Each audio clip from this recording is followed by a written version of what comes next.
अस्सलाम वालेकुम गुरुद्वारे दस ਰਿਆਜ਼ ਭਾਈ ਨੇ ਇਹ ਜਾਣ ਕੇ ਦੱਸਿਆ ਮਸ਼ੀਨ ਤਾਂ ਚੱਲਦੀ ਸੀ ਕਿੰਨਾ ਬੋਲੋ ਉਹ ਸਾਡੀ ਚੱਲਦੀ ਪਈ ਸੀ ਜਿਹੜੀ ਕਿ ਪੁੱਠੀ ਚਲਾਈ ਇਹਨਾਂ ਨੇ ਕਹਿੰਦਾ ਤੁੰਨੀ ਯਾਰ ਤੁੰਨੀ ਇਹ ਆਣ ਕੇ ਆਪਾਂ ਭਾਈ ਨੇ ਦੱਸਿਆ ਹੈਗਾ ਤੇ ਮਸ਼ੀਨ ਪੁੱਠੀ ਚਲਾਈ ਤੇ ਨਾਲ ਹੀ ਕਿੰਨਾ ਬਾਹਰ ਤਬਲਾ ਪਹਿਲੇ ਇੰਟਰੋ ਦੇਈਦਾ ਹੁੰਦਾ ਪਹਿਲੇ ਭਾਈ ਇੰਟਰੋ ਦੇਈਦਾ ਹੁੰਦਾ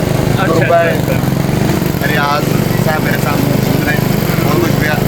ਇੱਥੇ ਹਾਜੀ ਜੋੜੇ ਸਾਹਿਬ ਨੇ ਕੰਨੇ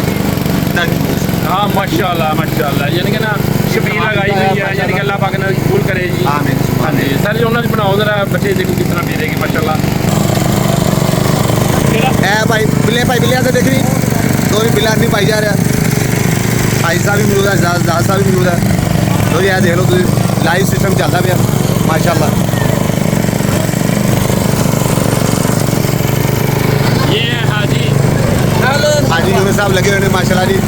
अल्लाह पाक अजर अज़ीम अता फरमाए कबूल फरमाए वक्ता कबूल फरमाए बच्चे रास्ते है सोना जी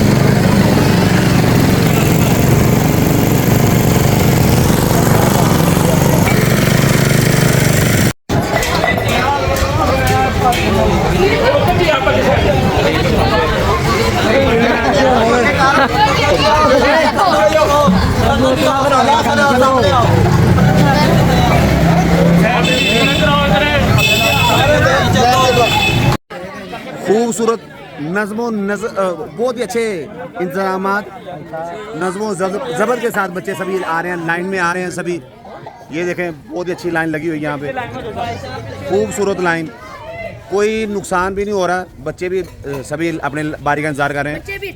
बहुत अच्छी बात है लाइन में रहेंगे तो सभी को मिलेगा और परेशानी भी नहीं होगी और गिरेगा भी नहीं बहुत बहुत शुक्रिया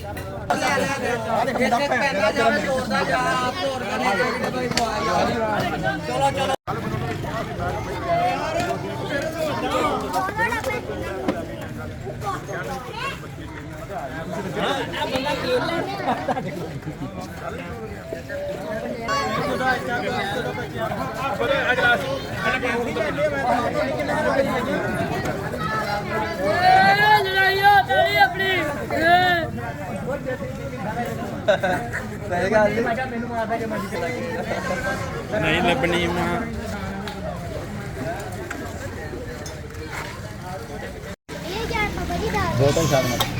सुभान अल्लाह आज सभी दोस्तों आप चौधरी साहब की तरफ से ये भाई माशाल्लाह सप्लाई वाला कहंदा शैतान नहीं है बिस्मिल्लाह बरकत अता फरमाए मार उन्हें तंदुरुस्ती दे आमीन और कुछ या अल्लाह अपना करम कर दे अपनी रहमत कर दे सारे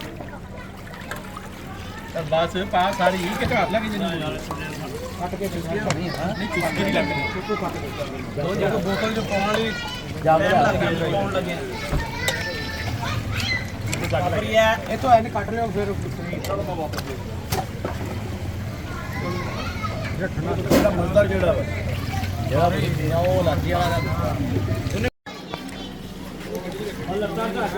ये गिलास यार पानी से ले इधर कितने लारे लगे मैं नहीं कर रहा हां जी थोड़ा पा यार थोड़ा भाई आगे मिले डब्बा ले गया ए मोहब्बत अरे उधर किया ट्रे अच्छा जी